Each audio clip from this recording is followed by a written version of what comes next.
నమస్తే friends, please subscribe my channel Swapna vlogs. ఇప్పుడు మనం బియ్యం లేకుండా ఊదల దోశ అనేది ఎలా తయారు చేసుకోవాలో చూద్దాము. ఒక గ్లాస్ మినపప్పును తీసుకున్నాను. మీ దగ్గర గుండు మినపప్పు అయినా సరే, పలుకుగా ఉన్న మినపప్పు అయినా సరే, పొట్టు మినపప్పు అయినా సరే వేసుకోవచ్చు. ఒక గ్లాస్ మినపప్పును ఒక గిన్నెలో పోసుకోవాలి. తర్వాత వీటిని ఊదలు అంటారు. ఊదలు అంటే ఈ విధంగా ఉంటాయి. ఆవాలు, సన్న ఆవాలు ఉంటాయి కదా, అవి తెల్లగా ఉంటే సన్న ఆవాల్లాగా ఇవి తెల్లగా ఉంటాయి అన్నమాట. వీటిని ఊదలు అంటారు. తెలియని వారి కోసం చెప్తున్నాను. ఒక గ్లాస్ మినపప్పుకి 3 గ్లాసుల ఊదలను తీసుకుని అదే గిన్నెలో పోసుకోవాలి.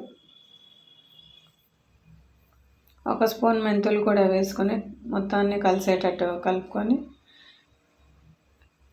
వీటిని నీళ్ళతో 2-3 సార్లు నీళ్ళతో కడిగి నీళ్ళను వంచేసేయాలి. ఎందుకంటే దాంట్లో ఉన్న దుమ్ము అనేది బయటకు వచ్చేసింది నీళ్ళల్లో కడిగితే.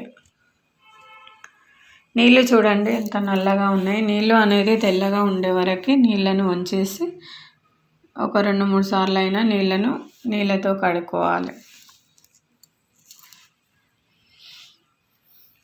నీళ్ళతో కడిగిన తర్వాత నీళ్ళు చూడండి ఎంత తెల్లగా ఉన్నాయి. ఈ విధంగా వచ్చే వరకు నీళ్ళతో ఒక 2-3 సార్లు అయినా 4 సార్లు అయినా నీళ్ళతో కడిగి నీళ్ళను వంచేసి మళ్ళీ మంచి నీళ్ళను పోసి పక్కన పెట్టాలి.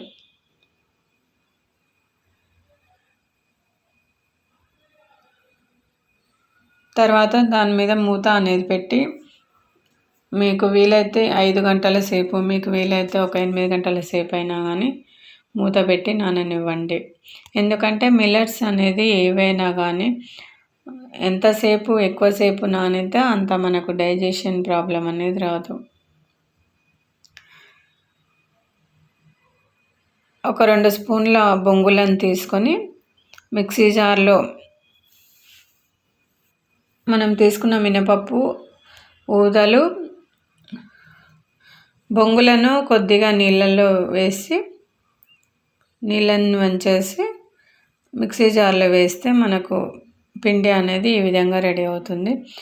పిండి పులిసిన తర్వాత దాంట్లో కొద్దిగా పిండిని పక్క తీసి ఒక గిన్నెలోకి వేసుకొని దాంట్లో కొద్దిగా నీళ్ళను పోసుకొని ఒక స్పూన్ సన్నుప్పు కూడా వేసుకొని కలుపుకొని దోశ బ్యాటర్ లాగా చేసుకోవాలి. మనకు కావాల్సింది ఒక ఉల్లిపాయను, క్యారెట్ను సన్నగా చిన్న చిన్న ముక్కల్లాగా కట్ చేసి పెట్టుకోవాలి. దోశ ప్యాన్ స్టవ్ ఆన్ చేసుకుని నేను దోశ ప్యాన్ను క్యాస్ట్ ఐరన్ ప్యాన్ని తీసుకున్నాను. మీరు కావాలంటే నాన్ స్టిక్ ప్యాన్ అయినా తీసుకోవచ్చు. దోశ ప్యాన్ మీద కొద్దిగా నూనెను వేసి ఇలా మొత్తం స్ప్రెడ్ కలిసేటట్టుగా పెంకు అనేది మొత్తానికి ఇలాగా మనం నూనె అనేది వేసుకోవాలి. వేసుకున్న తర్వాత కొద్దిగా నీళ్ళతో పెంకు అనేది బాగా వేడెక్కిందా లేదా చూడడానికి కొద్దిగా నీళ్ళలో బ్రష్తో ఇలాగా పెంకు మీద వేసి వేడెక్కిందా లేదా చూస్తున్నాను. పెంకు అనేది బాగా వేడెక్కిన తర్వాత మనం దోశ పిండిని ఒక స్పూన్ దోశ పిండిని వేసి స్ప్రెడ్ చేసి దోశలాగా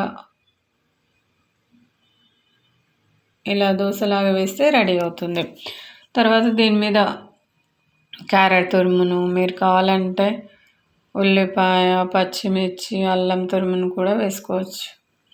వేసుకొని పైన కొద్దిగా నూనెను కానీ నెయ్యి కానీ వేసుకొని దోశ అనేది ఎర్రగా కాలనిచ్చి మీకు నచ్చిన చట్నీతో సర్వ్ చేసుకుంటే చాలా చాలా టేస్టీ అయిన ఊదల దోశ అనేది రెడీ అయింది. నేనైతే టమాటా చట్నీతోటి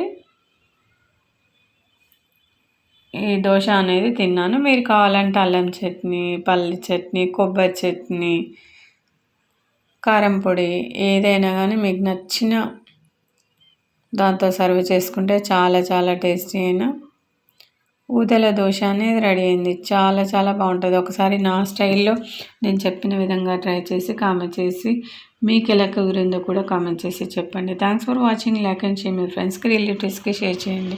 థ్యాంక్స్ ఫర్ వాచింగ్.